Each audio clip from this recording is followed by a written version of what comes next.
எல்லாத்துக்கும் வணக்கங்க.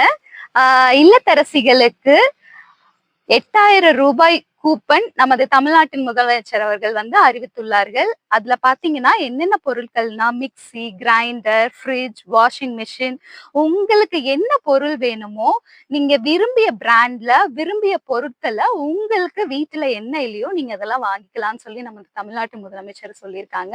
அது மட்டும் இல்லைங்க, விவசாயிகளுக்கு இதற்கு முன்னாடி நம்ம எல்லாம் ரொம்ப பழைய பம்ப் செட் மோட்டார்ஸ்ல தான் இப்ப எல்லாரும் தண்ணி எடுத்துட்டு இருக்கோம்.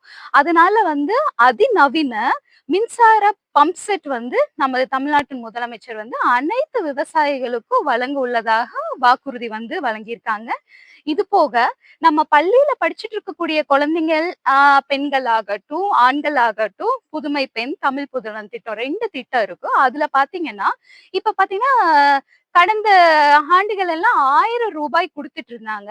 இனி ஆட்சிக்கு வந்த பின்பு பாத்தீங்கன்னா 1500 உயர்த்தப்படும் என்று நமது தமிழ்நாட்டின் முதலமைச்சர் அவர்கள் சொல்லியிருக்காங்க. இந்த மாதிரி பல்வேறு திட்டங்கள் நமது தமிழ்நாட்டின் முதலமைச்சர் அவர்கள் எல்லாமே நமது சொன்னதையும் செஞ்சுட்டு இருக்காங்க, சொல்லாததையும் செஞ்சுட்டு இருக்காங்க.